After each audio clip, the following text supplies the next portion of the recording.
Lucas, tu menais 2-7-0, un break d'avance dans le troisième. Qu'est-ce qui s'est passé à ce moment-là? Est-ce que tu peux nous raconter?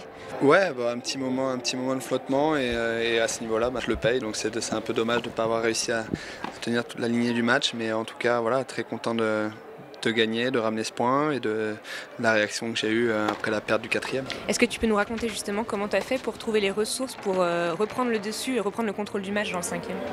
Physiquement, je me sentais bien, donc je savais que ça allait pas être un problème de jouer ce cinquième set. On a juste décidé voilà, de me mettre un peu plus près, de mettre plus d'intensité, d'être plus rigoureux et frapper, jouer vraiment un peu plus mon jeu que d'être derrière la ligne et le laisser manœuvrer les échanges. Et du coup, ça l'a empêché d'aller droit devant avec son revers et c'est moi qui dominais et tout de suite, ça a fait une grosse différence. Et à la fin, Lucas allait vraiment puiser à l'intérieur de lui-même tout ce qu'il fallait d'énergie, d'adrénaline, voilà, pour s'imposer assez facilement au cinquième. Mais c'était un match très difficile, très compliqué. À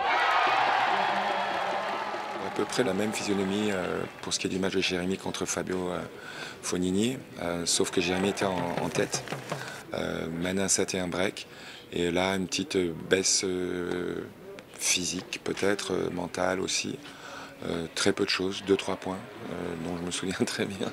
Et là, la partie s'équilibre. Ensuite, le champion local porté par son public a été très bon. Je veux dire, Fabio a été très bon. C'était le premier match sur terre battue de ta saison. Est-ce que ça t'a permis de prendre un peu plus de repères en vue peut-être d'un cinquième match? Oui, c'est sûr, ça m'a aidé à prendre des repères ce match. C'était mon premier match sur terre battue depuis Roland-Garros l'an dernier, donc ça faisait un petit moment que j'avais pas joué sur terre.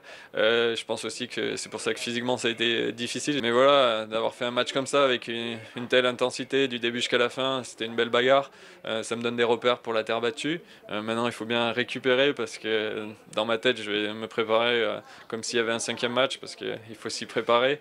Et j'espère qu'on aura gagné avant, mais si c'est pas le cas, j'espère faire gagner l'équipe. Demain, il y a le double, Pierre Hugerbert, Nicolas Mahut. Ils affronteront peut-être Fabio Fognini avec Bolelli, sûrement. Comment tu vas les préparer à ce match? Écoute, c'est une équipe qui a beaucoup d'expérience. Nico a beaucoup d'expérience. On sait à quoi s'attendre, d'autant plus qu'ils ont suivi la plupart les matchs aujourd'hui. Voilà, donc ils se sont imprégnés de l'atmosphère. De toute façon, même avant les matchs, on s'est déjà préparé à jouer avec du bruit, avec un public qui peut être hostile. Je trouve qu'aujourd'hui, tant bien même le public italien a été bruyant, ils ont été réglo, il n'y a pas eu d'incident particulier. C'était une bonne ambiance de Coupe Davis, sauf qu'on joue à l'extérieur, mais ça c'est chacun son tour.